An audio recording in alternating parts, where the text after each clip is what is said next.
على صاحب المعراج طه تحيتي، فسيري إليه الدهر غاية بغيتي. على صاحب المعراج طه تحيتي، فسيري إليه الدهر غاية بغيتي. أسير له والشوق مني مبرح إلى طيبة أهدي لطه تحياتي. تحرك ركبي من مدينة كولاخ أروم وصالا من أراض النطية.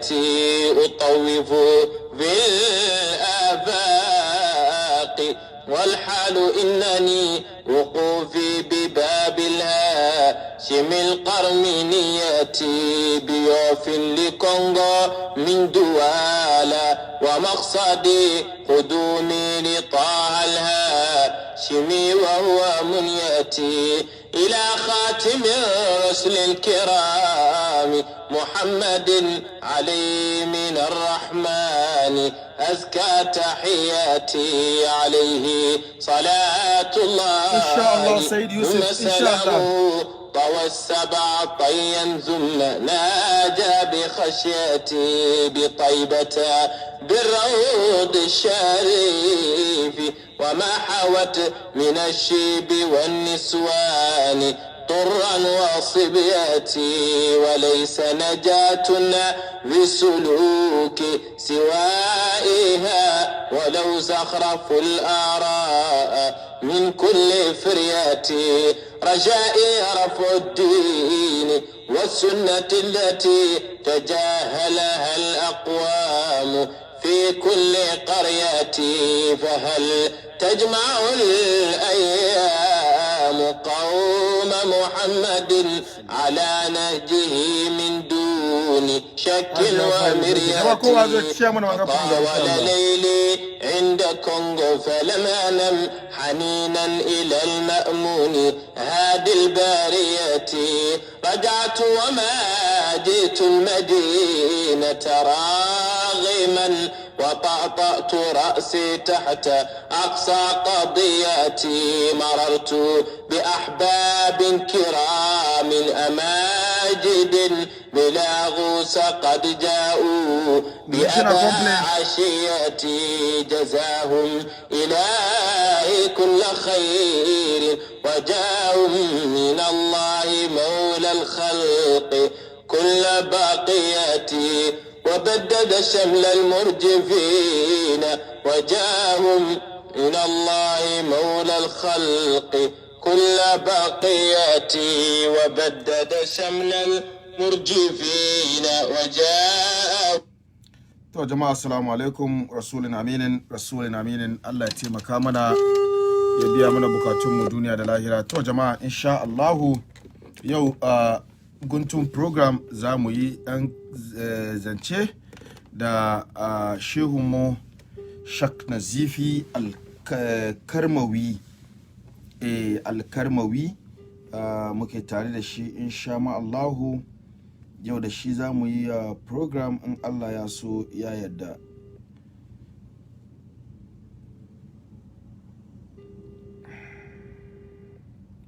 Shi sa jama'a insha Allah muna kira shehu kenan. Muna jira mu samu shehu kenan akan layi. Yanzu haka insha Allah shi mu fara program nan da shehu in Allah ya so ya yarda. Sheikh Alkarmawi. To jama'a kaman kana na gaya muku insha Allah yau program za mu yi da Sheikh Alkarmawi akan siffofi na Annabi sallallahu alaihi wasallam. Ina gani jama'a network a gunsu yana da mishkila, bari in sake kira in katin sake kira kuma. Jama'a kowa zo, kai da baka share ba ka share mana wanga program, kai da ka zo baka share mana wanga program. Gashi nan na kira ina gani assalamu alaikum, ni ke gani amma su ba su gani, ni na gani ban ganin su. Assalamu alaikum jama'a, kai da ka zo baka share ba don Allah ka share mana. Ba mu ganin shehu fa, hoto ina gani, video din bai da kyau, bari in kashe in sake kira kuma.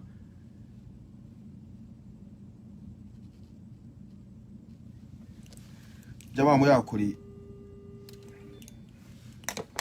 Jama'a kai da ka zo baka share mana wanga program ga to na ganka Junior Zaki secretary na masoyi na mini na to ga shehu mun samu alhamdulillah to jama'a kaman kan da na gaya muku insha Allah yau za mu zo da babban shehu mun da gwarzo shehu Shak Nazifi Al-Karmawi wanda in yana maka zance na da sallallahu alaihi wasallam kaman kana gani Annabi sallallahu alaihi wasallam ne gar da gar kaman haka kake gani Annabi sallallahu alaihi wasallam. Shi yasa za mu zo ne domin muna yawan jin zatuttuka akan Annabi sallallahu alaihi wasallam muna zata wannan zatuttuka gaskiya ga Annabi yake kuwa ko wannan ba da Annabi yake ba. To za mu ji siffofi na Annabi sallallahu alaihi wasallam, za mu ji zantuttuka akan Annabi sallallahu alaihi wasallam, siffofi sosai na Annabi sallallahu alaihi wasallam a wurin masoyi. Wani kana neman ka ji zance a wurin mutum to ka bi wurin masoyin shi zaka ji zance shi, amma in ka je a gun makiyin shi zaka ji magana ai kai da kanka ka je ba za ka ji daɗi ba. Aha, shi yasa jama'a zan kawo shehu akan layi. In kuna to ga shehu kan layi, in kuna ganin shehu don Allah ku barin sani jama'a. In kuna ganin shehu zana mini yes, shehu yayi clear, shehu zana mini yes jama'a. In kuna ganin shehu clear, shehu zana mini yes jama'a. To ni anan ina ganin shehu sosai, aha. Oh, to babban shehu muke ga wanda samun sama wallahi yana da wuya. To amma alhamdulillahi wai itacen da ke da amfani, itace da yake da amfani sosai kuma yana da tsawo. Wannan itace baka iya cin wannan itace, in kana neman cin wannan itace har ka je kusa da itacen kaga ganye ƙasa ka ɗauki ka ci, wai to ka gode wa iska. In ba dan iska ba da ba za ka iya samun wannan ice ka ci ba. To ina ganin network a gun shehu yana da matsala kaɗan. To assalamu alaikum wa rahmatullahi ta'ala wa barakatuhu Sheikh. Alaikum salam wa rahmatullahi ta'ala wa barakatuhu ya sai zaki. Allah kiyaye mini shehu, Allah kiyaye mini shehu. Shehu muna samun ka. Kashin manzon Allah. Sallallahu alaihi wasallam. To shehu muna jin ka, muna son a ba mu tarihi na Annabi sallallahu alaihi wasallam, wasu siffofi na Annabi sallallahu alaihi wasallam. Shehu abinda muke so mu ji kenan, wasu tarihi da wasu, domin akwai zantuttuka da muke ji yana buga mana hankali. To yau muna so hankalinmu ya dawo gida, muna so mu ji hankalinmu ya dawo gida, muna so mu ji wasu siffofi, wasu kalamu akan Annabi sallallahu alaihi wasallam. To bismillah shehu.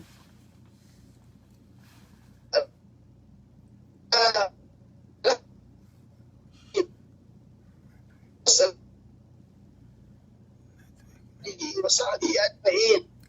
اللهم صل على سيدنا محمد الفاتح لما أغلق والخاتم لما سبق ناصر الحق بالحق والهادي إلى صراطك المستقيم وعلى آله حق قدره ومقداره العظيم. bayan haka dan uwa mai albarka dan uwa cikin soyayya ta shugaban mu Annabi Muhammad Sayyid Muhammad Zaki, sauran yan uwa masu sauraron a inda duka suke masoya Annabi, yan uwan mu mu'minai musulmai, ina gaisuwa gare mu, gaisuwa ta addinin musulunci, gaisuwa wacce ta gaba kowa da kowa, na mai cewa assalamu alaikum wa rahmatullahi ta'ala wa barakatuh. Wa alaikum assalam wa rahmatullahi ta'ala wa barakatuh. Bayan haka ina wa kaina da yan uwana baki daya wasiti da tsoron Allah, da kiyaye Allah cikin komai da komai, da kuma wato ainihin ɗabi'antuwa da ɗabi'o'in manzon Allah sallallahu alaihi wasallama, da kuma ko da sunnoninsa gwargwadon yadda za mu iya, inda duk muke musulmi muna neman taimakon Allah ya mana haka, kuma ya ƙara mana soyayya manzon Allah, ya ƙara mana soyayyar ma'aikin Allah, Allah ya narkar da cikinsa don albarkacinsa a wajen Allah.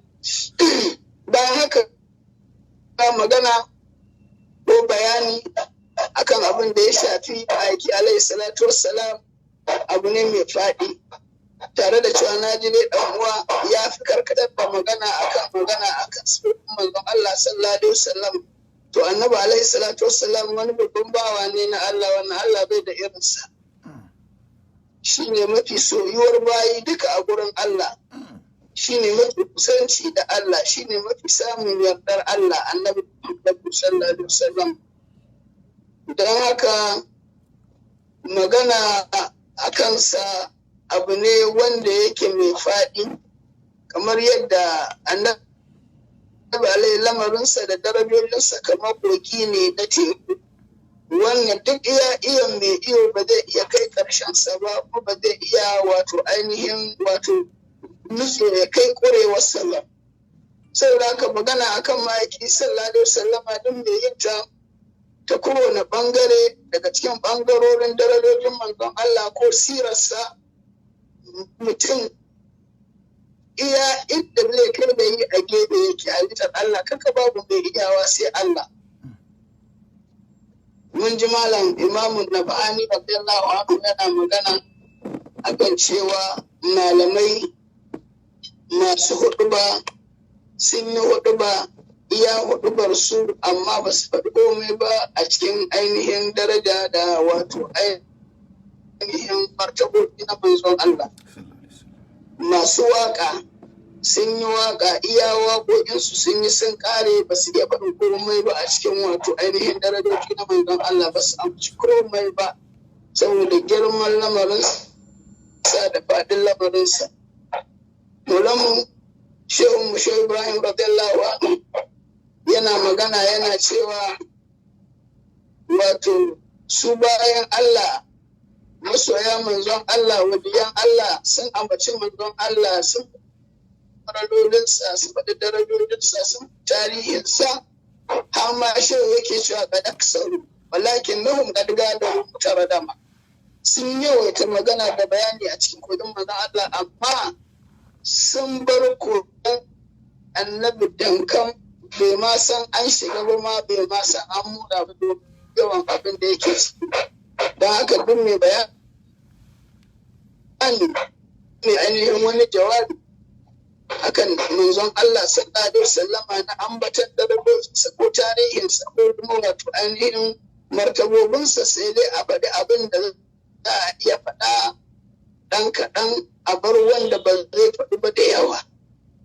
Kamar maganar masu magana ne da larabci da suke cewa shi lamari ma la yu'mal kullu la yujra'ul julu, abinda ba zai yi a yi duka ba to bai kamata a bar duka ba, musamman a cikin manzon Allah sallallahu alaihi wasallam.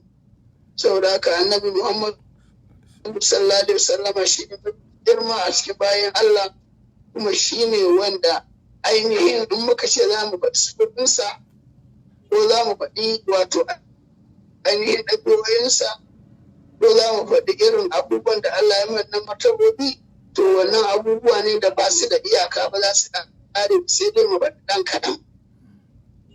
To magana akan annabi sallallahu alaihi wasallama, musamman abin da ya shafi kyawu ko kuma abin da ya shafi sifarsa ta jiki ko sifarsa ta ɗabi'o'i, wannan wani abu ne da ruwayoyi duka ingantattu ne akan haka. Idan ana binciken abu a ce ya ingancin sai yake ko kuma ya ruwayarsa take, ko akwai rashin rauni ko akwai kyawu ko akwai inganci, to shi aka shiga cikin ambatan sufa na kyawun manzon Allah, duka abin da za a faɗa ingantacce ne.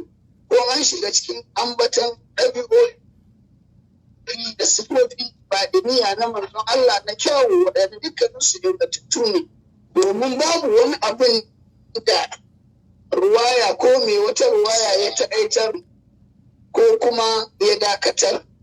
Saboda shi annabi alaihi salatu wassalam, kamar da Maulana Shehu yake cewa huwal husnu wal ihsanu minhu, fa shi manzo Allah shine kyawu, kyau annabi shine kyau, duk wani kyau daga manzo ne, kuma shine kyautayi kyawawan abubuwa na alkhairi, to manzo Allah ne daga gare shi.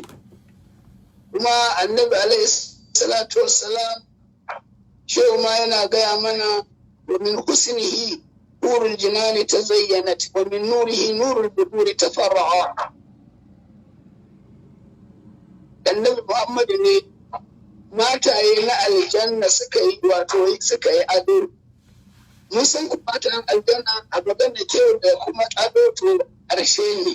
To kyan matan aljanna da adan su din daga kyawun manzon Allah da waɗanda su ne Allah ya yi su doyayyu kamar yadda yake gaya mana a cikin Qur'an wurin maksuratun fil hiyan saboda tsananin ingancin su da tsananin kyansu da Allah ya yi musu. Allah a katan aka yi matan aljanna ba irin matan duniya bane da za a kawo mace ta rayu a wani gari a auro ta a wani gari a ɗauko ta a kawo ta su miji ya zo ya ganta ya karɓe ta da imani da kyakkyawan zato.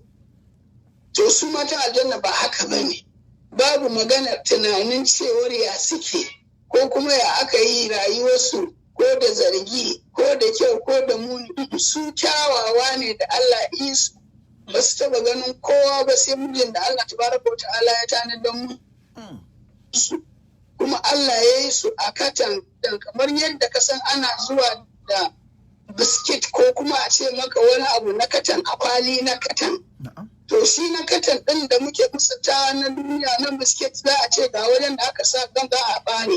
Su ko matan aljanna dan kyau da aminci da inganci a katan suke, katan ɗin da bai da wajen ɓarewa bai da wajen da aka rike haka yake a dunkule, katan ne liƙewa ta Allah.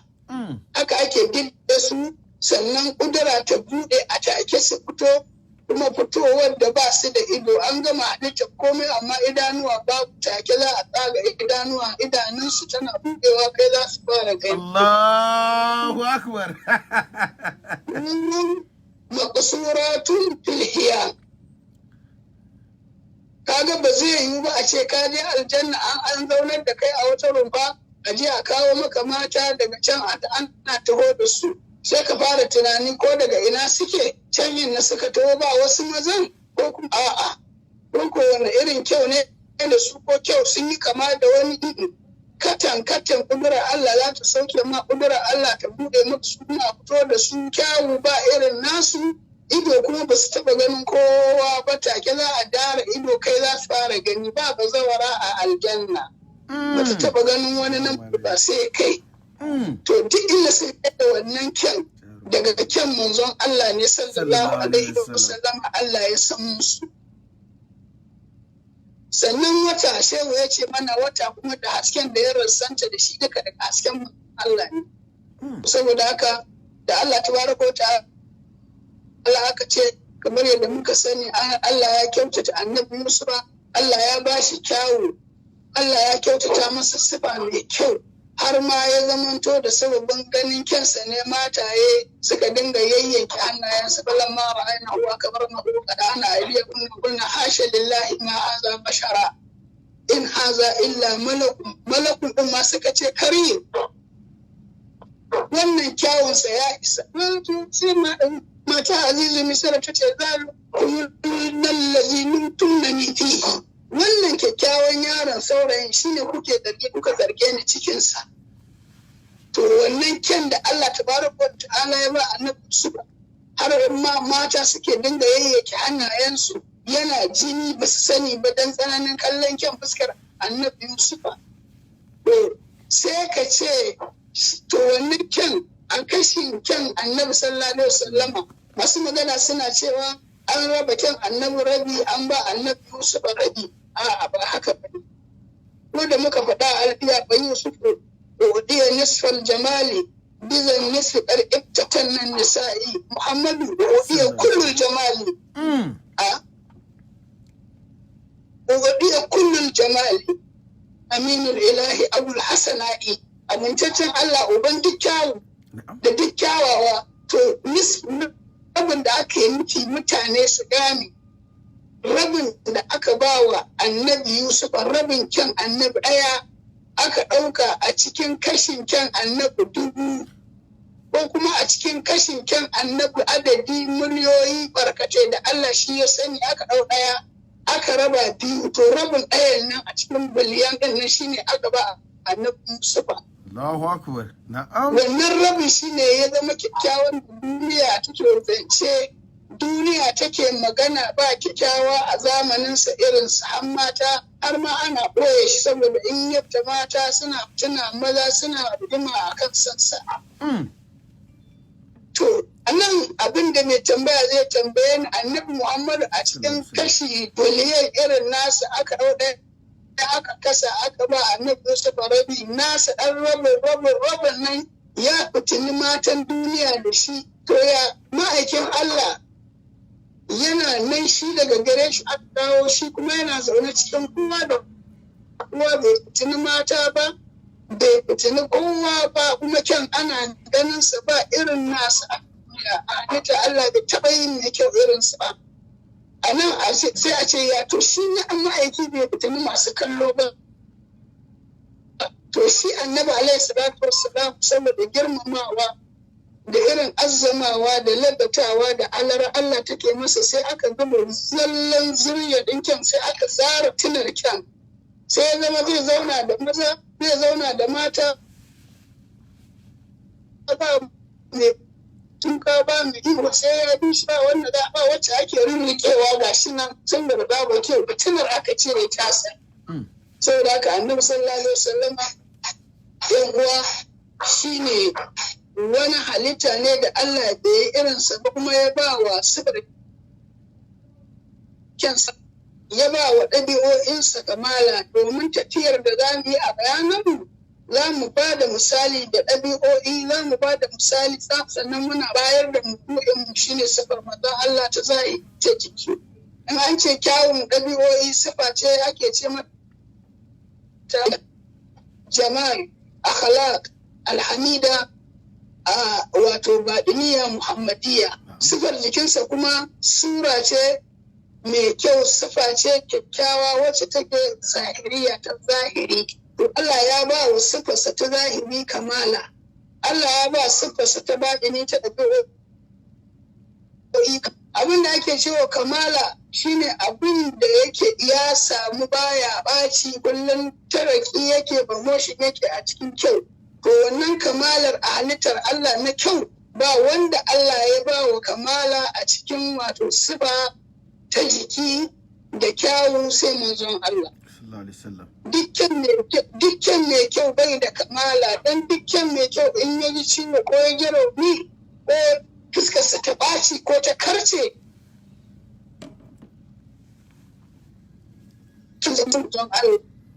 Shi saboda kamalar fuskarsa in ta ji ciwo ko kuma in ya samu karcewa ko kuma in manzon Allah ya to idan wani ne fuskarsa ta samu kuka sai ta muni idan wani ne fuskarsa ta ji ciwo sai ta muni to annabi sallallahu alaihi wasallam idan fuskarsa kuka ya samu ya kuka ya hawaye sai ya dada kyau ya fi kafin ya kuka kamala kenan da fuskarsa ta ji ciwo a uku sai fuskar ta asa kafin ta ji aka jeho majojowa ya fasa laɓan annabi guda biyu na saman da ƙasa aka Allah horinsa sunaya aka fasa kuma wato laɓansa ya ɗage aka fashewa uku ga laɓan sama ga na ƙasa ga kuma wato wajen gemu haɓarsa ta tsage haƙori ya ɓalle ga kuka yana yi na rashin manyan sahabbansa da sadaukai da ammansa Hamzatu ɗan Abdul Muɗallabi yana kuka har ma ma'aiki alaihi salatu wassalam yana cewa wato kaifa yablahu qaumun halin wajha nabihim bidami ya mutane za su samu rabauta ne sun cakuɗa fuskar annabinsu da jini ne Allah ya ce take aya ta sauka laisa laka min al-amri shay'un ba ruwanka ya rasulullah to wannan da fuskarsa ta yin nan saboda kamala sai fuskar ta da kyau tafi lokacin da kafin ya yi kuka kyau tafi lokacin kafin ya yi zubar da jini a fasa masa fuska sai fuskar tafi kyau saboda kamala shi ne imam busiri yake cewa bawan lazi tamma ma'anahu wa suratuhu sun masafahu habiban bari'un nasari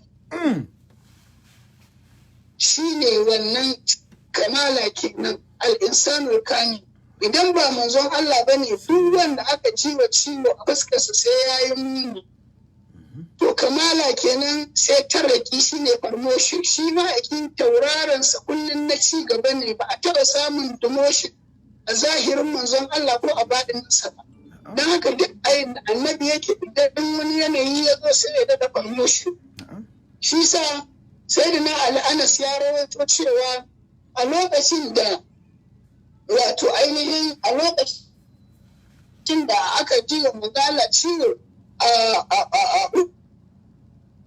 na Ali ya ga manzon Allah da ya rungume shi yana kuka yana cewa ya Rasulullahi ji maka ciwo da fuskarka da jini ta daɗa sa ka kyau kafi kafin haka kyau ina ma haka Allah ya yi da muke ganin ka kafi kafin a ji maka ciwo kyau. Allahu Akbar.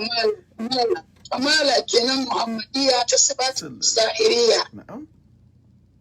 Sifarsa zahiri kenan annabi kuma. Sannan haka kuma kamala baɗiniyar sama. A cikin wani abin da zai zo ya taɓa rai ya tada hankali don ya samu ma'aikin Allah to baya canjawa da farin ciki da bakin ciki duka ɗaya ne ga manzon Allah sallallahu alaihi wasallama. Ba wani abin da zai same shi ya shiga damuwa ba farin ciki ba ko kuma ya shiga damuwa a cikin wani abu na damuwa ya zama zuciyarsa ya karkace ya gigice ya bar abin da yake a kai na nutsuwar zuciya. Annabi bai taɓa haka ba saboda kamala wannan mudo sannan abin rashin daɗi ya samu zuciya ana rikicewa yanayi ya canja rashin daɗi ya samu zuciya ta kiɗima annabi to shi baya kiɗima saboda kamala. Idan daɗi ya samu man Allah da farin ciki baya ɗagawa baya kaucewa daga abin da yake a kai na nutsuwar bin Allah da shiryatar da bayan Allah da farin ciki saboda ya samu wani abu baya haka annabi alaihi salatu wassalamu halinsa baya canjawa in ya samu ya yi farin ciki idan ma bai samu ba halinsa ɗaya ne baya canjawa wannan shine kamala wanda zai ta ma'anahu da suratu ya cika a ma'ana shine shehu Ibrahim ke cewa ta kamala fihil husnu gaiban wa mashhadan wa laysa kaɗa al-mustafa inda mashhadi babu kamar ma'aiki in aka tabbatar Allah kamar sa a zahiri saboda kamala ta zahiri da kamala ta baɗini babu irin annabi ya cika ta kowane irin bangare saboda haka annabi salatu wassalam shine al-insanul kamil shine al-insanul kamil ma'abocin sufofi cikakku baɗiniyai ma'abocin sufofi cikakku zahiriyai shine annabi Muhammadu sallallahu alaihi wasallam ɗabi'o'insa a cikin kamala suke sifofinsa a cikin kamala suke to mukan ambaci kuma wanda yace ai a menene an ce annabi sallallahu alaihi wasallam in aka zo da hadisi da bai da inganci daga annabi ko kuma masu ruwaya suna da wata illa da za a inganta da raunana hadisi ko kuma a zo da masu ruwaya sikat amintattu wanda suke da cikakken rawadi da kuma adala ana ingantar da hadisi kamar yadda kowa sani a ƙa'idar ilimin hadisi to idan aka shiga ɓangaren hadisi da ingantar da abin da ya shafi manzo Allah akwai abubuwan da suke ingantattu ne abubuwan da suke ingantattu ne duk wani mai rikicin ruwaya yake fitar da kansa daga cikin waɗannan abubuwa akwai su guda uku mun faɗe su ma a gasa guda uku ne na farko sifofin manzon Allah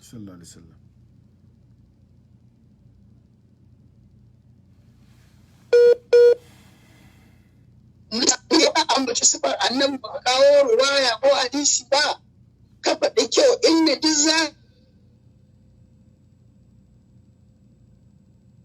ka ba za a ce maka ruwaya ba ta karɓu ba don shi ne da ƙarfi.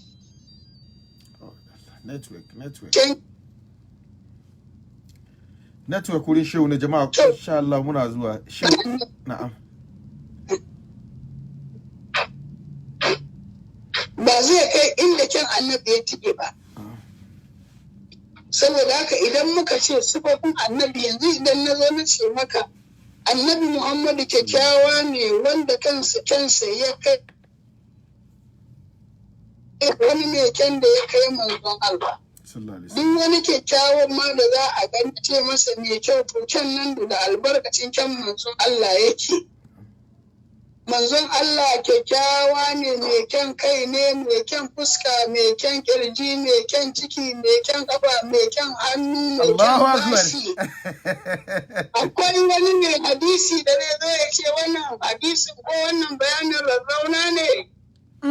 Dukkanin sai a duniya, dukkanin al'umma sun yarda da abin da na faɗa ingantacce ne. Haka kuma wajen ɗabi'a na biyu. Idan na zo na ce maka annabi sallallahu alaihi wasallama mai kirki ne, mai baiwa ne, mai tausayi ne, mai bin Allah ne, mai ibada ne sallallahu alaihi wasallam. Kariman jawadan latifan shakukan ko abidan lillah. Babu wani wanda zai zo ya ce na zo da wata ruwaya, wannan ruwayar ba ingantacciya ba ce, sai dai mutum duk bincikensa da hadisi da duk saninsa da ruwaya sai dai ya ƙara wa wannan ruwaya, ko da ban ce na karɓo daga wani sahabi ba, ko kuma zan zo da hadisi an karɓo hadisin da annabi sallallahu alaihi wasallam aka ce ala sallallahu alaihi wasallam ni kyakkyawa ne. Ai babu wannan hadisi. Amma kuma haka yake. In ka faɗi abin da abin haka yake ba mai canjawa, ba wani mai ruwa da zai zo ya ce maka ina dalilin ka yayi ne ingancin maganar annabi kyakkyawa ne, annabi mai kyan hali ne. Wannan abin ingantattu ne. In za a yi magana a inganci aka shiga sifar annabi ko aka shiga ɗabi'o'insa, to wannan abin babu zancen rarrauna ko babu zancen abin an ɓangarar da shi zuwa magana a jingina shi zuwa ɓangaren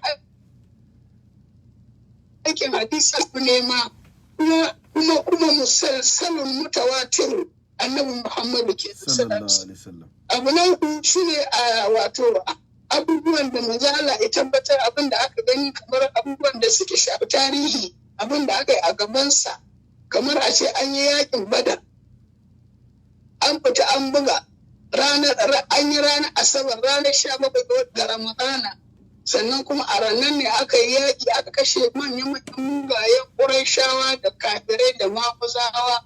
A ranar aka kashe Abu Jahal, a ranar ne aka yi kaza, a ranar ne aka samu nasara. In mai magana yi wannan abu wanda zai zo ya ce wannan ruwayar ba ingantacciya ba ce? Ingantacciya ce. Saboda abin waƙi ne, an yi a gaban annabi da annabi a lokacin gagat ga komai. To wannan ukun su ne, saboda haka yau na mu a cikin na tsakiya guda ɗayan babban wanda da albarkacinsa muke taɓa na biyun ɗabi'o'in, muke taɓa kuma na farkon. Saboda haka annabi sallallahu alaihi wasallam magana akan sifarsa magana ce ingantacciyar mai bayani, inda duk zai kai da bayani mai fasaha, inda zai kai da zuwa fasaha, mai balaga inda zai kai da zuwa balaga a ambaton sifar manzo Allah, sai dai ya faɗi kaɗan ya bar sauran sai Allah. To saboda haka ƴan uwan mu fara. Annabi alaihi salatu wassalam, annabi sallallahu alaihi wasallam su kyakkyawa ne, kuma wanda ya kai ƙarshen kyau shi kyakkyawa ne. Ana ce masa jamilun bi ma'anar jamal. Kyakkyawa ne da ma'anar abin da ake cewa kyawu, ta inda duk ake ambaton kyawu annabi ya ne ƙarshe, shi ne maƙura. Don wato kamar yadda mai waƙa yake faɗa, ɗan farin Allah ya ƙara masa rahama cewa ya Rasulallahi, an halicce ka fitacce daga barin aibu a halittarka na jikinka. Kai, ya Rasulallahi, an halicce ka kamar yadda kake so a halice ka.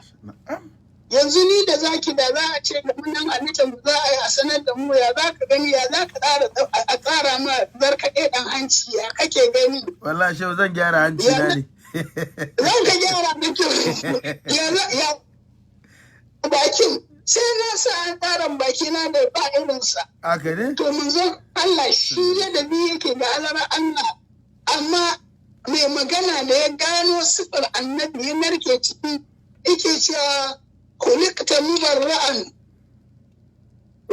mubarra'an min kulli aibin ka annaka kad khuliqta kama tasha'u, kamar an halice ka fitacce daga barin dukkanin aibu.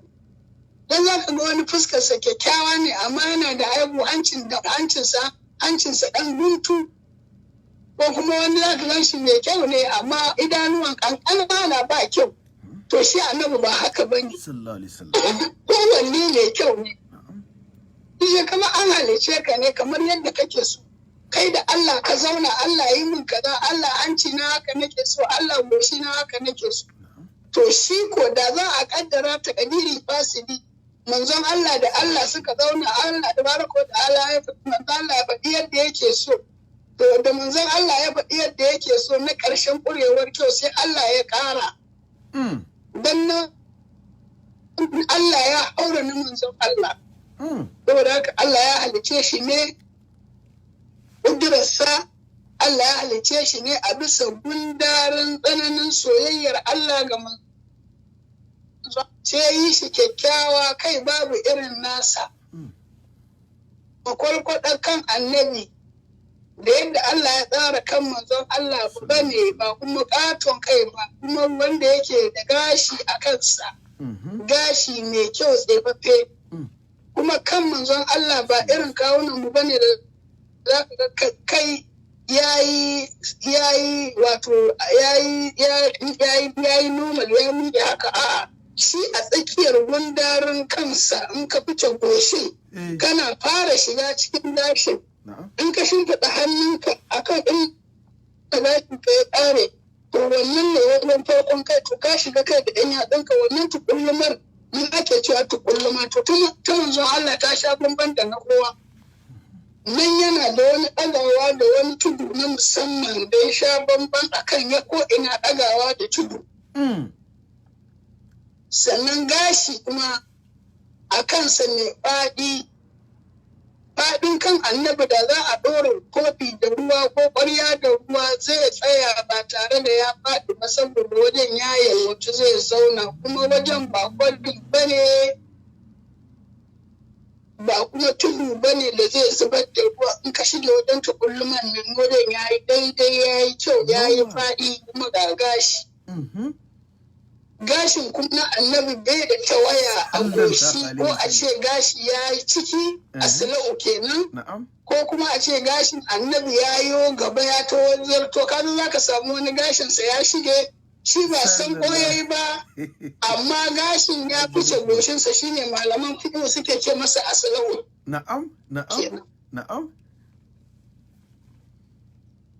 Samu wani za ka gan shi da gashi, an gashin ya fice wajen wanke alwala, ya shigo goshi, ya zarko ya yi haka, ya shigo nan haka.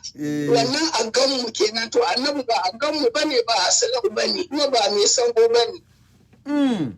Wurin da gashi ta na al'ada nan ne goshin annabi inda gashi ya fara, kuma gashinsa bai yanke ba har zuwa ya gewayo ya taho ya zo jinjima tasa. Shi ne keya, kuma a keyar da yi zaman to gajiyar ya dakata ba, ya sauka haka har kan wuyarsa gashi ne. Sannan gashinsa kuma da kunnen kunne, gindin wannan kunne ya haɗa ya zo wannan kunne, kuma karkazaci gashin ya hana wai kunne samun gudansa da faɗinsa. A'a, kunne yana nan tsakanin kunnen da gashi a wani waje da gashi baya fitowa ta tas yake haka nan manzon Allah yake. Amma za ka samu wasu gashin ya taho ya zo wajen kunne, amma tsakanin kunnen da gashi ya ba da wani space mai faɗi da yawa da za ka ga wajen nan da ɗan gashi ya sako da ya fi kyau. Ko kuma ka samu wani gashin ya tafi ya haɗe, ya kusa ya haɗe da kunnen nan, da bai zo nan ba da ya fi kyau. To na annabi ba haka ba. Gashin ya taho ya zo madaidaiciyar inda ya tsaya, kuma ya bar wa kunne wani waje da babu gashi baya fitowa a nan dai kyau da tsari na Allah da ya masa. Sannan gashin yalo ne, mai kyau ne, mai kyalli ne. Gashin kuma ba ne kore irin na turawa ko larabawa, da kore wani da tsananin a'a, gashi ne baki ne kuma a miƙe a tattaje. Ka gama lafiya shehu. Wato ainihin baya ba dunkulalle ba ne gashin manzon Allah. Sallallahu alaihi wasallam. Gashin annabi bai yi kuma da irin gashin Afirkawa gashi kamar da kuda aka a gashi ne wanda yake haɗaɗɗe miƙaƙƙe tajajje. Kuma kan nasa babba ne ƙanƙani ba ne kuma ba ƙaton kai ba ne ba kuma ƙanƙanin kai ba ne madaidaicin girma ne kan. Isa ake cewa annabi sallallahu alaihi wasallama mai babban kai ne. Sannan goshin nan inna su ma da toban goshi ne mai haske mai kyalli. Idan ka hango goshin annabi kai ka zaci ko gilas ne mai walƙatawa da haske. Kuma goshin ba siriri ba ne ɗan shut mai faɗi ne kuma faɗin ba bangajejen faɗin goshi ba a'a madaidaicin faɗi ne goshin annabi mai faɗi ne ba faɗi da yawa ba kuma ba tsukakke ba ne wannan goshin in ka shiga goshi ka shiga fuska nan ne mahallin lamari shi ne fuskan manzon Allah sallallahu alaihi wasallam. Yawwa shehu yana cewa fuskar annabi shehu Ibrahim da ya fara mata kirari sai ya ce mu hayyan bihi shamsun nahari da sharakat ya fuzo hadimun qad ta'ammala fihi. Fuskar manzon Allah fuska ce da rana da muke gani ta samu haske da albarkatun hasken fuskar manzon Allah. Akwai wani haske mai walƙatawa ya fi hasken rana amma hasken kawamanne ne katangantacce ne daga barin yamutsi da barin walƙatawa irin na rana amma haske ne wanda ya fi hasken rana kyau ya fi hasken rana haske a cikin manzon Allah. Aisha Ibrahim yake cewa kai wannan haske na fuska da wannan fuska wannan duk ya tsaya ya nutsi ya lura da abin da Allah ya yi a wannan fuska na girma da kyawu da haske wannan ya rabota duniya da lahira. Allah ka sa mu ne. Amin shehu Allah sa mu ne. To idan ka to amin wasu annabi kenan kuma in kana tawowa cikin fuska annabi za ka zo ka shigo ido akwai gira. Abin da ake cewa gira shine wannan gashin da yake kewaye da kan ido a sama. Wannan za ka gane cewa wannan ado ne don mata ma har suka ƙara shi da baƙar jagira suna sawa don a ga gashi. To shi na annabi gashi wani irin gashi ne a wurin mai yawa gyararre mai ƙaƙƙe shiryayye shirin Allah. Ya gewaye saman idan kuma gashin ba irin yadda da irin namu gashin ba wani za ka ga wato gashin girarsa ko gashin girarta kamar alu aka yi kawai wani a barkale wani ya zama kamar gashi nan ne an yi zane wani kuma gashin za ka ga ya dan dunkule kawai a farkon gashin gira amma bai kai ƙarshen kwanar ido ba. To gashin manzon Allah sallallahu alaihi wasallam na gira yana miƙe ne kamar ka ce kyakkyawan mai iya rubutu alaramma ya zauna ya zabga maka nu'ara. Ya yi kama da nu'ara ta rubutu ta kewaye saman idan iya duk faɗin idan annabi gashin giran ya kewaye daga gindin hancin ya haɗo ya kewaye to har zuwa wajen warka na ido shine ƙarshen gezar idan nan ya ɗan zarta shi kaɗan ya duro a can ma haka kuma nan da ya tashi daga nan farko ido wajen kusa da hanci gashin bai haɗe da wannan gashin ba za inda za ka kuma suna da gashi har gashin wannan gira tsakanin wannan gira akwai wani gashi kuma da ba na gira ba kuma akan saman karan hanci ya kusa haɗuwa da na gira to a nan ba haka nasu yake tsakanin wannan giran da wannan giran da kusa da karan hanci waje ne ta tas kai ka ce wato an aske shi ko aske shi ake yana kyalli gashin giran ne kadai ya bayyana ya miƙe ya lankwasa kamar mu a ra'a salatu sallallahu alaihi wasallam sannan cikin idan annabi kuma mai faɗi ne idonsa mai faɗi ne kuma ƙwayar idon masu girma ne kuma ba karka ɗauka mai girma ya yi yawa da bala a madaidaita ne wajen girman idon nasa alaihi salatu wassalam.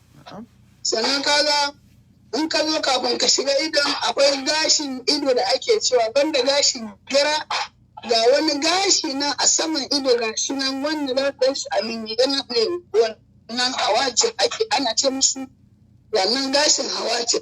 Wannan gashi hawajin na manzon Allah gashin yana mummike ne kuma ya lallan kwasa in ka kalli fuskar annabi kana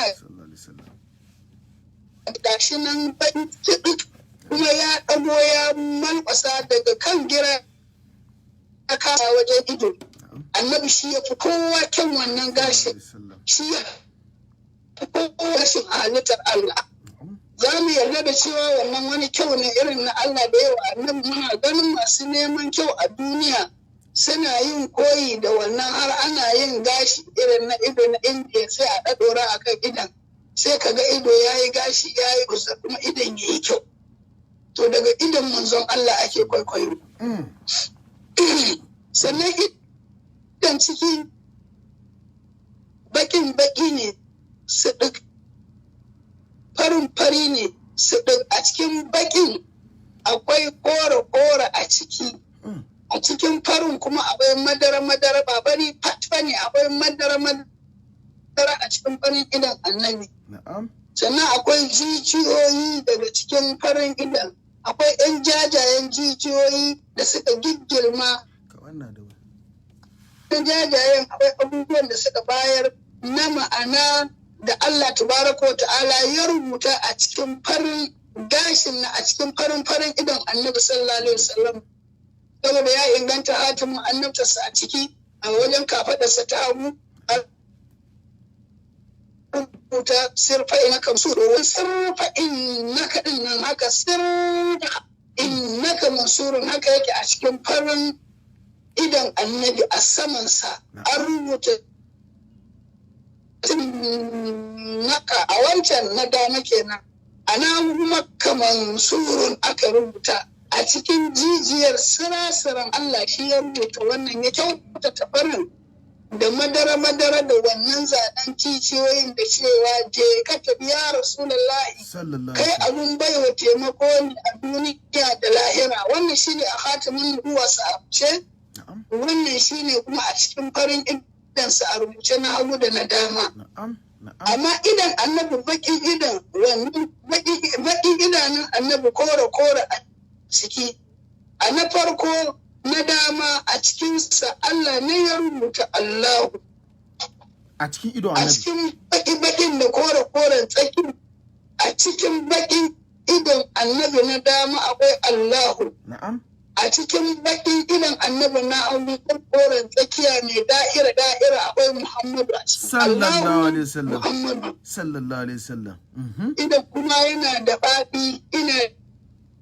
faɗi shi sa shehu yake cewa wa'ad aj'ain an dal adil hashban wasiqul jamil rasulillahi wal hulq awsaq azajju aqna wajhu mudawwar walhiyatu kassan wa sadrun muwassau shehu yana ta siffanta idan nan cewa idan mai tsananin baki ne kuma farin mai tsananin fari ne wata kalma ce ta larabci da ta haɗe ma'ana biyu kuma kalma ɗaya ce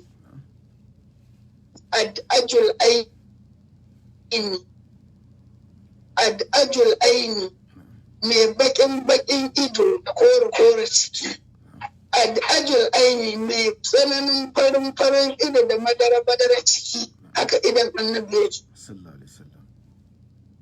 kuma yarwatacce ne irin annabi ba ba shurfa sannan a cikin kudura irin ta Allah shi ya san me yake ya san me yake idan annabi sallallahu alaihi wasallam sai ya zamanto wato idansa na dama ya fi na hagu karanci mai yalwatacce ne da ka ga annabi ba za ka ce ga wani bambanci a idanuwan ba.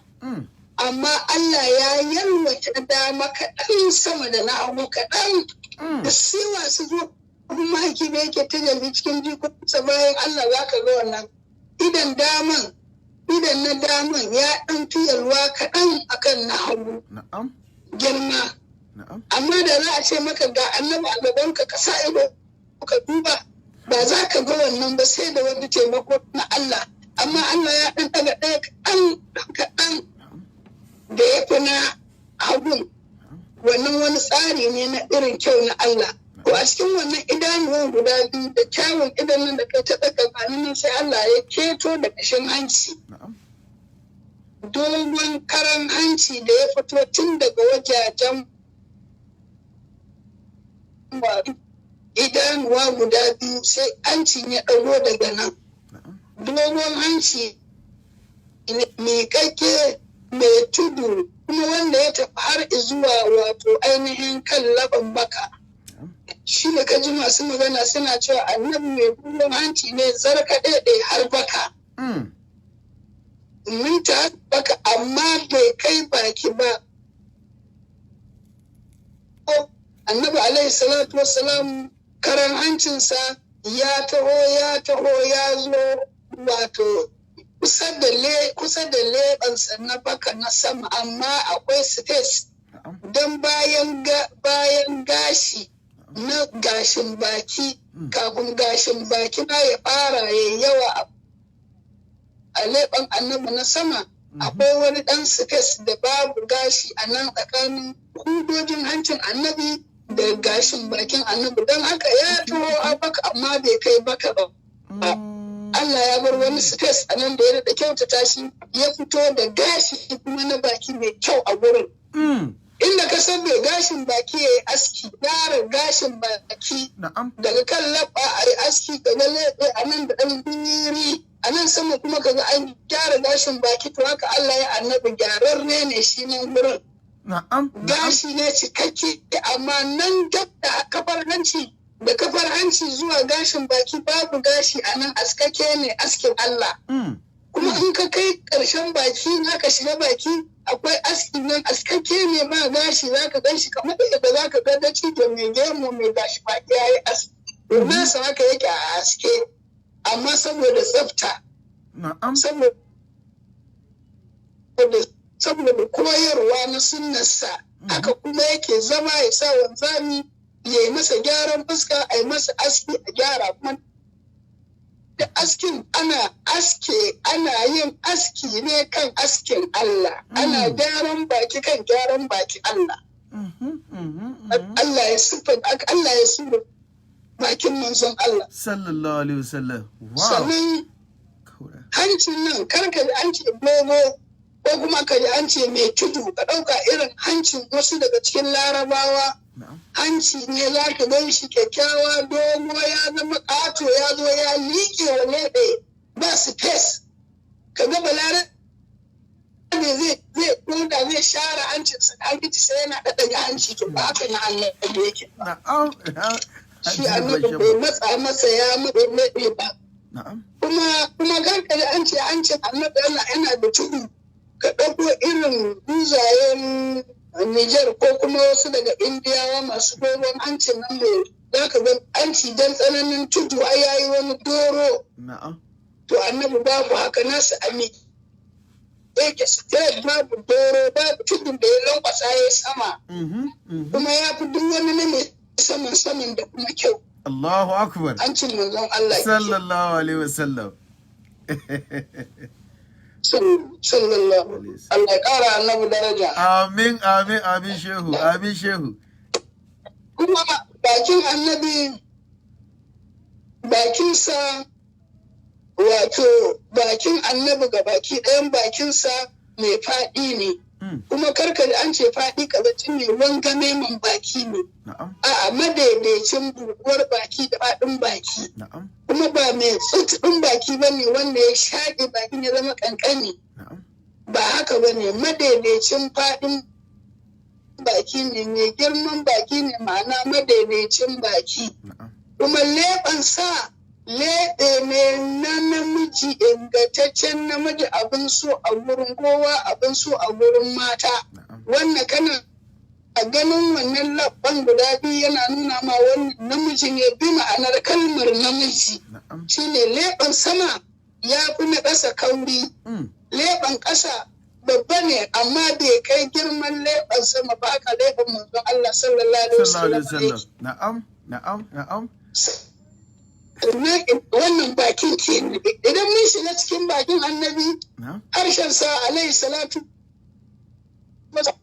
harshe ne madaidaici ba harshen da ba a ce yana magana yana nauyi ba ne shi ne sakakken harshe ne in yana magana dan harshen bai da nauyi Allah bai nauyaya masa harshe bai kumbura masa harshe ba harshen annabi Muhammadu ya fi na dakanta tafe ba nauyi ba kumburi babu harshen annabi na ya tagayyar miƙaƙƙe ne zartacce ne baya yin duhu wani abu da zai bata harshe an taba shi idan abin ya taba a harshen annabi nauyi kowane iri baya bayyana dan da za ka ɗauki jan abu ka lasa harshen gano harshen za ka ga jan idan da za ka lasa koren abu a harshen ko baki in ka zaro harshen za a gani ko ka ci wani abu ja to duk wani launi na duniya idan ya taba harshen annabi baya bayyana don tsananin tsabar tsaro da kiyayewar Allah da kyau da Allah iya harshen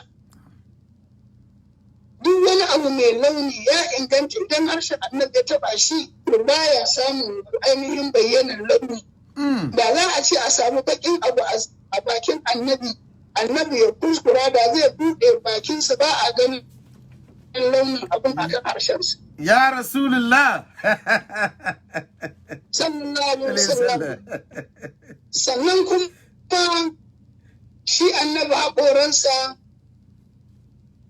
kawawa ne wankaku ne wankin Allah. Annabi alaihi salatu wassalam haƙoransa tas suke wankaku ne kuma karkazaci irin haƙorinmu ne. Yanzu haƙorinka mun burushi mun asuwaki wankaku ne tas ba su da datti. Amma in ka ɗauki dubi ka duba za ka ga kalar haƙorinka fari ne kamar farin takarda. Na'am shehu.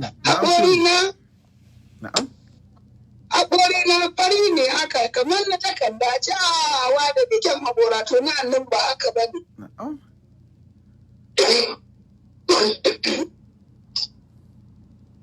Annabi sallallahu alaihi wasallam a haƙoransa ta su sifar gilas. Gilas fari ƙarau. Gilas farin gilas mara kala irin kamar a ce gilashin gaban mota. Wannan gilas ne dan tsananin farin. Shehu ya kuri hakorin annabi sallallahu alaihi wasallam. Hakorin annabi ba haka bane. Shehu hakorin annabi sallallahu alaihi wasallam ba fari kamar irin haka bane. A'a fari ne kamar a ce madubi glass. Ba fari kamar madubin gilas. Gilas da za ka kalli yawa taga mai gilas ba za ka hango waje ba? Haka ne, taga kamar irin glass da muke kamar irin glass window. Kamar gilashin motar ka. Na'am. Ai kana kallon gaba kana tuki babu komai. Ba komi ya windscreen na irin. To kala hakorin bakin annabi kenan. Sallallahu alaihi wasallam. Wow. Na'am. Shi sa idan manzo Allah sallallahu alaihi wasallam ya tuka haƙoransa ya buɗe leɓansa to haƙoran suna daɗe kaga in ka daɗa haƙoranka ka buɗe bakinka za a ga haƙoran an daɗe to shi ko annabi in yi daɗe ya buɗe leɓansa ana hango har ciki har maƙogwaro ana hango. In annabi ya haka ana ganin cikin haƙori ana ganin cikin har maƙogwaro ana gani. Hamu a ciki ana iya hangowa annabi in ya daɗe saboda nasa gilas kamar kalar gilas ne ai gilas ɗin duniya da ka gani a wurin annabi aka bai baya. Sallallahu alaihi wasallam. Na'am. cikin haƙoran annabi akwai tsanani tsanarat, akwai kafofi kafa. Idan kana da ushiriya a gaban haƙorinka a kafa, wannan haƙori bai haɗu da wannan ba a gaba, to shi annabi duka haƙoransa baki ɗaya, kowane haƙori yana da kafa, ba haƙori ɗaya da ya tafi ɗaya, duk haƙorin annabi kowane ɗaya diki yake bai jingina da wani ba. Shehu ya kuri. Illa iyaka ka ce gaban haƙorin. Shehu ya kuri. Haƙori annabi sallallahu alaihi wasallam kaman haka. Da aka yi haka shi akwai space, shi haka yazo wannan yasa duka akwai space sakankanin haƙoran annabi sallallahu alaihi wasallam. Akwai hanya duka cikin haƙoran annabi sallallahu alaihi wasallam. Akwai hanya ba ai bakin ya kyau, Allah ya kyautata shi da haka ne. Wow. Kuma za ka ɗauka ka ce kamar duk bakin. Haƙori kowanne annabi haƙorinsu daban yake bai haɗu da wani ba. Allahu akbar. Amma na gaban ushiriyar ma'aiki sallallahu alaihi wasallam. Na'am. Shi kuma ya fi kowanne buɗewa don tabbatarwar Ubangiji ya nuna nan ne ushiriya wacce take kyautata bakin mai baki ta manzon Allah, to nan ya ɗan faɗi. A saman dasashin akwai ɗan wani tudu ɗan na dasashin. Idan mai duba ya kalla zai iya cewa kamar wani urji ne, irin wani kyawu ne Allah ya sa shi a nan, a na gaban, a kafar ushiriyar na gaban. To a saman akwai wani ɗan tudu ɗan kaɗan, bai fice ɗan tudun kamar gero ba, babban ɗan gero bai kai da ɗan kaɗan a nan wurin yake. Na'am, masha Allah. Haka baki.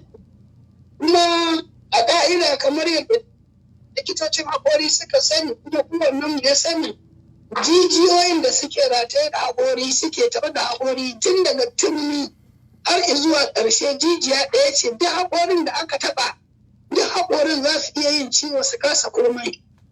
To na annabi ba aka bane. Sallallahu alaihi wasallam. Shi manzo Allah. Manzo Allah haƙorinsa, kowane wayare na jijiyar haƙorinsa shi kaɗai ne, bai da alaƙa da wata haƙorin, wannan haƙorin bai da alaƙa da wacan jijiyar wacce haƙorin. Ta ƙadiri da za a ce a cire haƙorin annabi a ɓalle shi a cire, wancan haƙorin ba zai ji ba zai damu ba, jijiyar ba ta tare, nasa daban ne, wayare ɗin kowane haƙori daban ne. Allahu akbar. Shi sa ba a da aka ce wa mutum da haƙorin annabi ya asgare ya ɓangashe. Wannan ɓangasar da wannan haƙorin ya yi, ɗaya haƙorin bai ma san ana yi ba. Ba irin jikinmu ba ne, nasa daban ne. Na'am. Sannan kuma wani abin zai daɗa nosar da mu kyan annaba a bakinsa, idan yana yin magana haske yana fita. Wannan ruwayoyi sun tabbatar da wannan cewa annabi alaihi salatu wassalam idan yana magana hasakai suna walƙatawa suna ta daga bakin manzo Allah, haske wal kuma ba mai ban tsoro ba. Kuma kalar hasken karka ɗauka kuma na jan kwai, koren kwai, in har da hasken da za a kamanta da hasken manzon Allah na haƙori, sai dai ko a kamanta shi da walƙiya ko kuma a kamanta shi da kwai mai fari. White. Na'am. Wannan hasken na farin kwai, irin wannan hasken na farin walƙiya shine yake kama da hasken da yake ta daga bakin manzon Allah. Kuma haske da rana ba ya hana wannan hasken ya bayyana. Ballantana da daddare in yayi magana haske yana walƙatawa har na gaban kama ka gano shi saboda hasken. Kuma yana kyau ne, ba yana ba da tsoro ba fa. Dan yanzu idan kai magana a bakin ka ya fitar da hasken wani sai mu gudu. Ko in baki na yanzu na magana haske ya fito sai a gudu, amma na annabi yana fitowa hasken baya ba da tsoro, yana ƙara sa kyau daga fili, kowa yana daɗa matsowa ya ji daɗi, kowa yana nutsuwa. Saboda haka daga cikin hadisan cikin gida wannan aka ingantar daga ainihin sayyidina Anas dan Maliku, Allah ya ƙara yadda gare shi, sai da Aisha ma ta faɗa cewar ranar da annabi sallallahu alaihi wasallama yana da kwana a ɗakinta.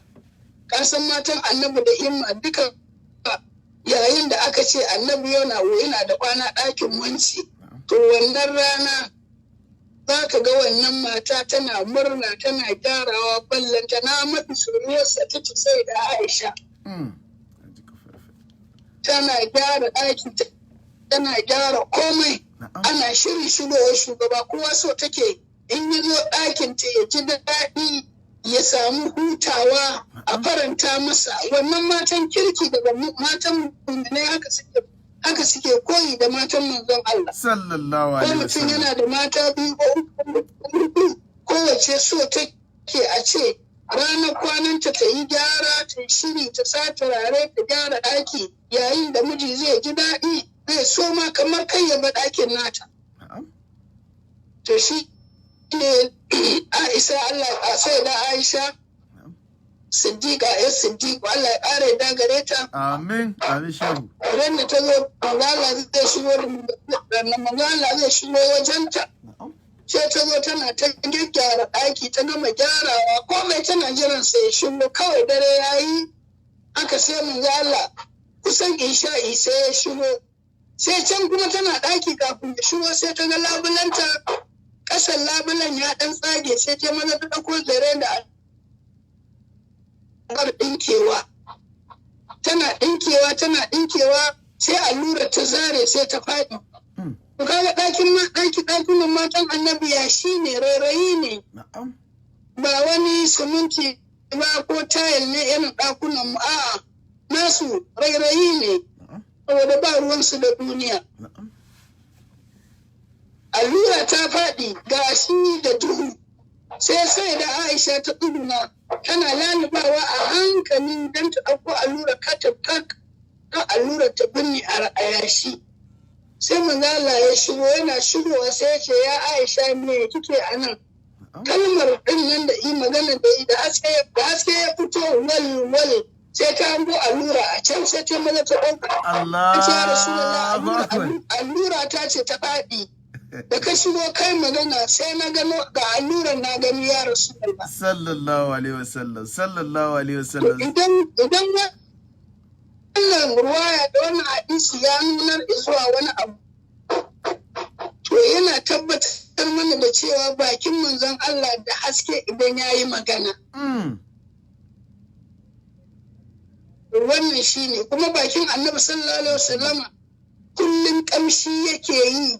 Kamshi wanda yake mai daɗi wanda duk ya ci shi ba zai ji wani kamshi a duniya da ya yi daɗin kamshin bakin manzon Allah. Sallallahu alaihi wasallam. Kuma annabi dukkanin wanda ya yi wa kis a bakinsa daga matansa ba su kuma buƙatar neman wankin baki don wai cewar baki ya da ko don an ci wani abu yana wari ko ana so a wanke ba. Duk wannan annabi suka taɓa baki da shi sai dai ya wanke baki don tsafta da koyi da shi amma ba don tsarkake baki ko don kawar da wani abu ba. Kuma wannan karama ta annabi ko da a bacci ne Allah ya arzuta ka da ganin annabi ka yi kis ɗin bakinsa ko ya yi kis ɗin bakinka nasa ina tabbatar maka ka gaya wa kowa ka rabu da zancen wankin baki sai dai ka yi domin kawai ka saba amma ba don wai ka tsarkake baki ko ka wanke wani abu ba. Ko a bacci aka ga annabi aka sambanci bakinsa baki ya daina wari baki ya daina buƙatar wanki kenan. Ya ganin muhimmi ya ce wani wata nukuɗa ce daban za mu tauna ta wata rana. Amma ba a layi ba. To, insha Allah, shehu, insha Allah za mu zo ta kasa. Sai ido da ido. Na'am, shehu. Haɓar annabi kyakkyawa ce. Na'am. Kuma ba gajera ba ce wacce ta shige cikin fuska. Kuma ba doguwa ba ce wacce ta fito ta tsiri a ƙasan fuska. Madaidaiciya ce. Kamar aka ma abin yake an daidaito ta da ƙoshin da wato ainihin haɓa. Zakan na annabi haɓar annabi madaidaiciya ce. Sai kuma kumacin annabi ba mai kiba bane kutubaka kuma ba ramanne bane da za a ga ya lotsa ana ganin fata daga shi a'a da nama kyakkyawa a cikin fuskar annabi babu ramewa babu kuma kiba a cikin fuskar annabi madaidaiciya ce sai ya zama da haɓar da kumatun dama da na hagu sun kewaye sai fuska ta zama mudawwara kewayayya shi ne ake cewa mudawwarin waje mai kewayayyar fuska karka ce kuma fuskar annabi gewayayya ka ɗauko faifai ka siffanta ba haka ba gewayen bai hana fuskar ta yi tsawo yadda ya kamata ba Allah ya tsara ta kuma tsawon fuskar bai hana fuskar ta zama gewayayya ba yadda Allah ya kyautata ta gewayayyen fuska ne kuma gewayen da bai hana tsawon fuskar ba kuma tsawon fuskar bai hana gewayen fuskar ba haka fuskar manzon Allah take sallallahu alaihi wasallam mudawwar wajen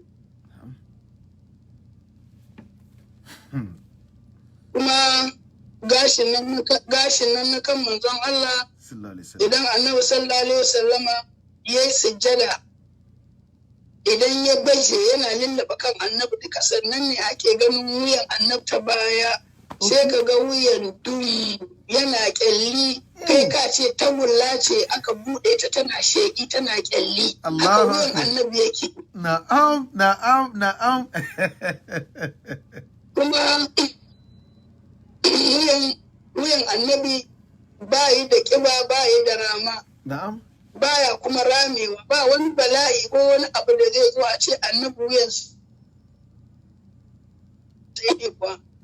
wuyansa dum yake dum wanda baya ramewa wuyan da baya ramewa wuyan kuma da bai yi taiba ba ya haɗe da kirji da haɓa yana nishi da ƙarfi a miƙe yake wuya ne dogo ya rabu da kirji kuma ya haɗe da kai kuma bai zama ya kulle ba kuma bai nisa da kan ba irin wanda za ka ga kansa ya yi can kirjin yana nan ga wuya ana gaɗa ba haka yake ba kuma bai haɗe ba tsakatsaki ne kan yana sama kirjin yana ƙasa wuyan yana tsakiya kuma wuyan sai in ya kama gashi kuma ya riƙe wuyan ya bayyana gaba ɗaya shi samun wuyan annabi da wuyan gunki an gane wuyan gunki? wuyan gunki ai kaga wuyan gunki ai baya ramewa wuyan gunki baya ramewa baya kiba haka ne to yadda yake baya canzawa Shehu Ibrahim yana cewa wajidu rasulullahi yushbihu dumyatan idza farraqa al-ash'ar yabdu wa yalma wuyan yana yin kama da wuyan sura shine gunki sura mutum ne na'am wuyan sura na'am shehu masu cewa wai ba kyau hoto ba a'a gunki sura shine gunki kaga wuyan gunki abin da ake so a gane a cikin ma'anar aka sifanta baya ramewa baya ƙara ƙiba okay na'am haka yake yadda aka yi shi haka wuyan annabi yake baya ƙiba baya kuma ramewa na'am haka wuyansa yake sannan gashin bakinsa shanam ya gewaye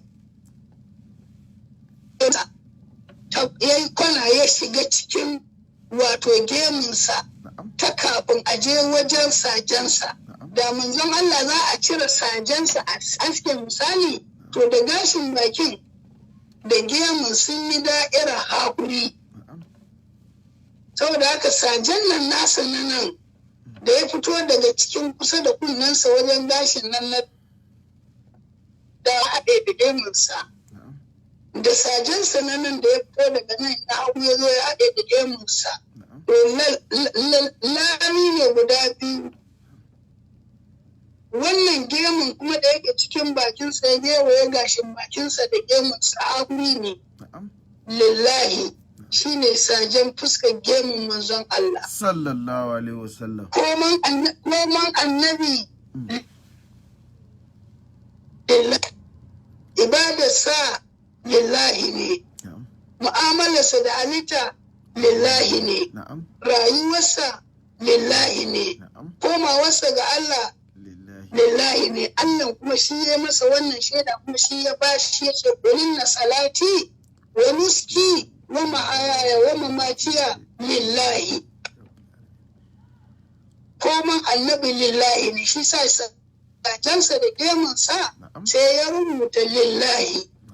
Annabi Muhammadu kulluhu zahiruhu baɗinuhu lillahi.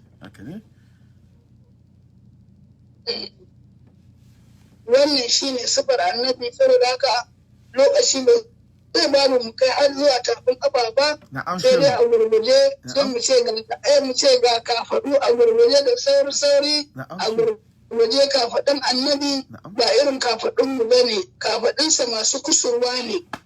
Yanzu Allah kafaɗarsa ba irin tamu bace wacce take shafafiya mai kwana, a ankul akwai kusurwa ne, kafaɗar annabi kusurwa ce, shi sa kaga ko turawa suna neman kwarjini irin wannan, shi ake yin kwat kaga an sa mata wani abu na soso an yi kusurwa, yadda kaga kwat din bature yadda ake sawa yi kwarjini su taho, to wannan koyi ake faɗar manzo. Sannan kirjin annabi mai faɗi ne, yalwatacce ne, a cike kuma baɗininsa yake da haske na Allah, da futuhatu da nafahatu da anwaru na Allah yana cikin kirjin annabi. Duk kirjin da ya samu haske na bayan Allah da annabawa da musulai da waliyai, duk wani kirjin da ya samu haske na ma'arfar da Allah da haske da ilimi daga kirjin manzon Allah ne. Sallallahu alaihi wasallam. To da kirjinsa da cikinsa sun yi mustawiya ne, sadruhu wa baɗinuhu mustawiya ne, a miƙe suke daidai straight. Cikin annabi bai yi gaba ba irin yadda nan yake kirjinsa ya yi baya, ko kuma a ce kirjin annabi ya yi baya, ko kirjin ya yi gaba cikin irin na a'a, shi da kirjin da cikin a miƙe suke daidai straight ne. Kuma a kirjin annabi akwai gashi. Gargasa, to amma kar ka ji an ce kirji da gashi, ka dinga tuno irin kirajen mu da gashin da shi ba irin haka nasa yake. Ni dai kirjin gashi dai irin na kaga kirjin mutum buzur gashi akan mama a ko ina, to annabi ba haka bane. Yana da gashi a kirjinsa amma a jere yake a miƙe. Okay. Da wajen kirjin annabi in aka sauka daga mashafar turare lambatu da mashafan turare, wannan ƙashin ana sauka gabansa gashin annabi sallallahu alaihi wasallam ya fara.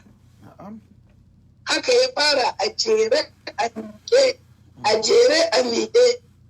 Ya inganta cewar gashi shigan annabi da suka fara 7 ne a nan a jere kan guda 7 ko kuma wata ruwayar guda 5 aka su fara. Ala ayi halin dai na nan sama su ne suke da ɗan yawa a dunkule a jere, ɗaya bai danna ɗaya ba, ɗaya bai danna ɗaya ba, suna jere. Haka suka taho suna rubuwa uku suka jeru har suka zo inda suka fada cibiyar annabi sallallahu alaihi wasallam. Gashin da ya fada cikin cibiyar annabi kwaya 2 ne a jere haka suke. Sallallahu alaihi wasallam. Wow. Shi ne mai wada ake cewa kirjinsa kwai gashi miƙe kace ne subura. Koko na ce maka lura an ka zana haka. A miƙe ce kace subura aka rubuta miƙaƙiya akan layi. Ko kuma ka ce wani zane ne aka sa lura aka zana sama ya ɗan yi faɗi ƙasa ya matse har ya ƙarshe ya faɗa nan. Ƙarshen annabi yake. Zakkau abin daɗin kallo ba gashi irin namu ba. An ce ƙirjin annabi da gashi. Kar ka tunano gashin irin namu nasa daban ne, babu irinsa duk duniya ba wannan Allah ya tsara wa gashi a irin na manzon Allah sai shi. To haka manzon Allah sallallahu alaihi wasallam yake, sannan kuma a miƙe yake ƙawahuwansa a dire suke. Miƙaƙƙe mai raƙul gaddi ne mai dirarriyar tsayuwa annabi sallallahu alaihi wasallam in ya miƙe ya tsaya hakikanin tsayuwa ya yi ba inda ya karkace ba inda ya ƙasa ba inda ya ɗaga sama. A miƙe yake a dir halittu gabaki ɗaya ba wanda yake aka sai mun duk inda lafiyar kafa mai lafiya ta kai akwai inda wata take da kishigida ko akwai inda wata take wani kuma a miƙen kake akwai inda da za ka tsaya ɗaya kafar ka ɗaya sai ka amsa ɗaya bata amsa ba. To shi annabi sallallahu alaihi wasallama a miƙe yake a dire yake lafiyayye duk halittar Allah ba mai lafiyar kafa da tsayuwa kamar manzon Allah. Sallallahu alaihi wasallam. Sallallahu alaihi wasallam. In ya taka ya taka da gaske, in ya ɗaga ya ɗaga da gaske. Kuma tafiya tasa ta zama haka take ba ƙafa ba ce ɗaya a ɗaga ɗaya a ajiye ɗaya a tafiya ce ƙawahuwan duk inda ka samu sahun annabi Allah ya rubuta mu da ganin sawayensa daban-daban a biraren da ya halatta. To inda duka ga sahunsa a jere su da za ka sa nura za ka ga sahun dama da na ba wanda ya tara wani a miƙe suke haka yake ɗagawa haka yake ajewa haka yake hababu haka yake kamar mai saukowa daga dutse amma idan nasa a jere in yana tafiya haka yake ɗagawa gaba ɗaya ya sauka gaba ɗaya ya ɗaga gaba ɗaya kuma wannan mai kyau ne tsarin tafiyar Allah ya shirya shi haka babu jin tsoro babu muni a haka da wani zai zo ya ce bari ya irin wannan tafiya tsaye za a ga yana yi ƙarshen ta a kauce a gudu to shi annabi inda ka san ka ce remote ne kake dannawa ake dannawa yake sauka ya ɗaga ya sauka ya ɗaga haka tafiyarsa take. Shine kuma waige kuma baya yin waige juyawa yake gaba ɗaya. Wuyan annabi baya waigawa ta ko ta dama baya waige. Wow. Shau shede annabi ya juya. Shau shede annabi ya juya haka amma annabi shede annabi ya juya gaba ɗaya amma wuyan shi baya juyawa haka. Baya waige baya kuma ba ciwo ba wahala zai ji ba a'a kawai kyawun tsarin halitta ne Allah ya shi haka. Juyawa yake juyawar annabi kuma kar ka ɗauka irin juyawar mu ne ka juya ka ɗago ɗaya ƙafar ka juya shi annabi in zai juya gaba ɗaya yake juyawa kamar dai a danna remote. Na'am. Shi ne mai waka yake cewa waigensa ne tafiya su ce ƙulahu waigensa ne ƙulahu yanzu akwai ijiya waigensa tafiyarsa ƙulahu cirata waigensa kuma ƙulahu juyawa gaba ɗaya. Sannan ga ido dara-dara. Wannan shi ne jikin manzon Allah a takaicewa. Masha Allah shi. Kuma lafiya ya fi kowane mai jiki lafiya. Allah ya zuba masa lafiya. Allah ya zuba wa jikin ƙarfi ta kowane ɓangare. Jin da yake yi kunnensa ba irin jin sauran halitta ba ne. Idansa ganin da yake yi ba irin ganin halitta ba ne.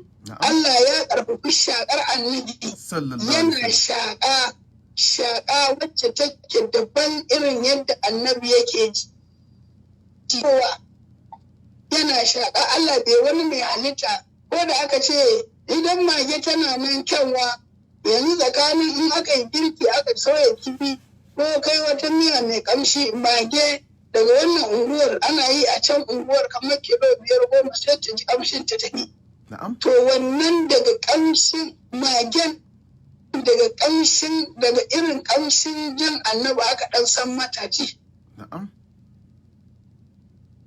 Sannan ji kuma irin na manzon Allah daga jin annabi aka san mu annabi Musa lokacin da zai gana da Allah sai da aka dan jin annabi kaɗan aka sa wa annabi Musa shine ya yi munajati da Allah a Jabal Ur Sina. A lokacin annabi Musa an ce ƙarfin jin da aka sa masa yana jin motsin tururuwa da take ƙarƙashin fan dutse can ƙarƙashin ƙasa in ka ba yana ji daga inda yake saboda an san masa ji irin na manzon Allah sallallahu alaihi wasallam kuma ƙarfin ganin annabi bai da buƙatar haske, annabi yana gani a duhu kamar yadda yake gani a ainihin garjin rana. Annabi haka yake gani da hasken rana da tsananin duhu ɗaya ne ga manzon Allah sallallahu alaihi wasallam. ƙarfin ganin annabi ne ya janyo yana gani ta bayansa kamar yadda yake gani ta gabansa. Kuma idanun annabi cikin daji a haske, a cikin daji a duhu, ko a cikin duhu idan annabi in ya bude sai ya yi haske ya haskaka wurin. Kuma ba fa hasken da za ka gani ka ji tsoro ba, haske ba mai sai ba, haske mai gangama ko ina idan annabi in ya bude ko ina haske yake yi. Na'am. Don haka a rayuwar annabi ba mai bukata ba ne zuwa fitila, sai dai a yi kunna fitila don iyali. Amma na al'ada, amma idan annabi yana haske. Wani shi ne ainihin kaɗan daga cikin wato abin da ainihin za mu iya faɗa. Kuma damtsan annabi, wajen ƙwanjin annabi mai ƙarfi ne. Komai girman ƙado bai kai ƙarfin annabi ba, amma kuma irin na ƙato ko irin na su hogan masu kokawa babu irin wannan jikin annabi. Ba za ka ga wannan tudu irin na ƙato ba, amma ya fi kowane ƙato ƙarfi. Kuma ba za ka ga dantsan annabi ya yi salalala kamar na mace ba. A'a. Babu siffar ƙato, babu siffar matantaka a jikin annabi. Sallallahu alaihi wasallam. Allah ya ƙara annabi daraja. Amin. Daraja. Nan da muka yi bishe yake cewa walakin nan ƙarƙa da rumu tare da mai masu siffanta annabi sun bar kogin dankan ba, da kogin ma bai san annabi ba. Wannan magana ta siffar annabi da za mu ce mun yi yanzu mu ce mun yi zuwa na ɗaya. Mu komo mu ɗauko daga gashin annabi mu kuma zuwa na biyu. Sai mun kwana ba mu ƙare ba. Masha Allah. Saboda girman daraja annabi da Allah ya yi wa annabi sai dai kawai mu takaita a haka da.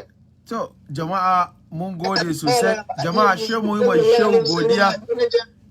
Jama'a she mu yi ma shehu godiya da lokacinsa da ya samu ya zo ya faranta mana rai. Ya faranta mana rai anan akan Annabi sallallahu alaihi wasallam. Shehu godiya muke, wallahi mun gode. Sannan shehu na ga dazu kamin mu fara na ga yan waye mu kasan turai akwai wani samari da farko na ga ya zana wai za shi interview, za shi karban takardan shi in gaya maka ka yi masa addu'a. Sannan kuma akwai wasu kuma da suke mutu wai wani ya zana wai umman shi ta rasu, in gaya maka ka yi masa addu'a alfarma Annabi sallallahu alaihi wasallam. To mu kuma shehu mu ma a yi mana addu'a. Shehu mu kudi muke so iyayenmu da suka rasu kuma Allah ya ji da gafara shi. Amma Allah zai bayar, na san kuɗin ku. Na kuɗin ku ne idan Allah ya bayar. Amin shehu. Allah albarkaci dama yana daga cikin hususiya na manzon Allah, inda aka ambaci sifofin suka zauna aka ambaci halayensa ko aka ambaci tarihinsa, duk abin da aka ambata aka nema ga Allah, Allah ya yi zai yi, Allah yana biya. Muna kamun kafa zuwa ga barkacin wannan sifofi da muka ambata da mai sifofin, Allah ya biya bukatu na masoya da namu baki daya. Wanda duk suke sauraron mu da waɗanda suka furta bukatunsu da waɗanda ma ba su furta ba, Allah ya sani. Wanda zukatansu suke cike da son annabiyar da muke, Allah duka ya biya bukatunsu. Kuma ainihin a sai zaki wannan hidima da ake ta yi ga halarin ma'aikin Allah, Allah ya taimake ku baki ɗaya da mu, kuma Ubangiji ya biya bukatu. Allah ya baraka ta Allah ya ƙara promotion a rayuwa, kuma ya ba da abu kashewa, ibada kuɗi sama da duk yadda dai ake so. Allah ya yi magabatan kuma namu. Allah tabaraka ta'ala ya jaddada musu rahama. Allah ya magana iyayensa sun tafi, mana sun tafi, suna can wajen manzon Allah. Allah ya kara musu rahama. Mai neman takardar ta Allah ubangiji Amerika, Allah ubangiji ya bashi nasara. Kai duk da wannan na yau da yake da bukata, yake soyayyar manzon Allah. Allah tabaraka wa ta'ala ya biya dukkanin bukatu kuma Allah ya kaddara sake haɗuwar mu da barkatin manzon Allah. Allah ya sa wannan bayani da muka yi sababi na karuwar soyayyar annabi gare mu da masu jin mu dan albarkacin manzon Allah. Kuma muna roƙon Allah ya taimaki addinin musulunci da musulmi inda duk suke. Allah kasashen mu a Afirka da inda duk sauran kasashen musulmi yake da musamman mu a Najeriya, Allah ya kawar da damuwa da mushkiloli. Allah ya ba mu dacewa, Allah ya kuma ba mu lafiya da zama lafiya. COVID-19 da ya shigo ya damu duniya a harkar sabobin mu Allah ya kawar da shi. Kowa da kowa Allah ya ba mu lafiya, mu rayu lafiya. Rashin hankali babu damuwa don albarkacin manzon Allah sallallahu alaihi wasallama. Da wannan kalmomi nake fata Allah ya ƙara annabi daraja, Allah ya bar mu da annabi wa sallallahu wa sallama ala sayyidina Maulana Muhammadin wa ala alihi al-adhari wa sahabati al-abrari ajma'in haqqa qadrihi wa miqdarihi al-azim. Assalamu alaikum wa rahmatullahi ta'ala. Gode shehu, mun gode sosai, mun gode shehu. To, assalamu alaikum shehu. Wallahi mun gode, wallahi mun gode sosai, mun gode. Alhamdulillah, mun gode sosai.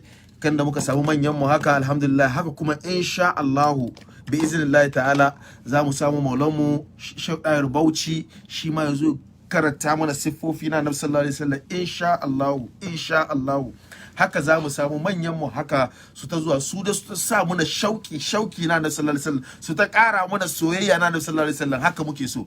Kuma insha Allahu manyan mu kaman kana suka karatu haka, ba wani kira balle wani ya musu rashin kunya, ba wani kira wani tambaya babu. Haka kuma insha Allahu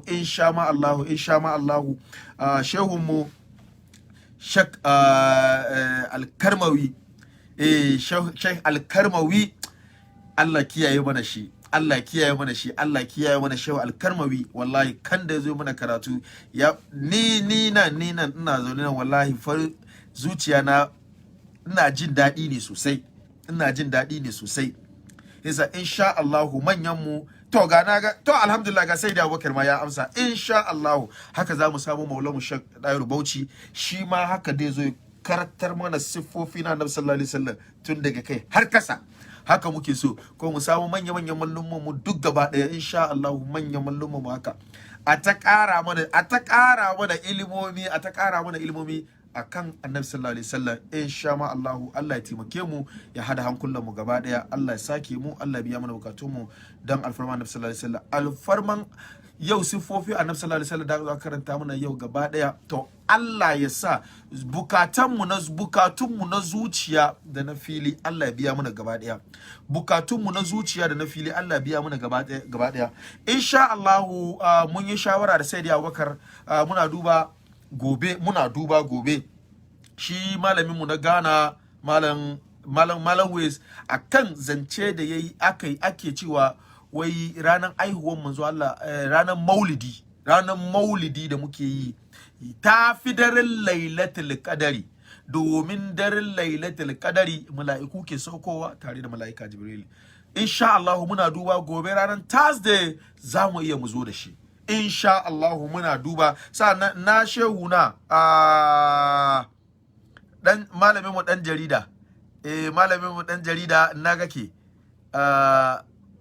malamin mu dan jarida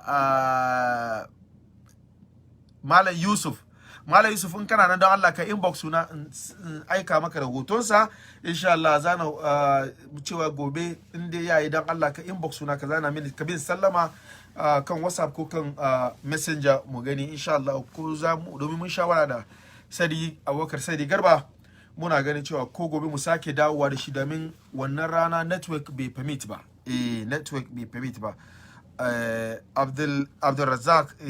Abdulrazak Haruna, na gode sosai.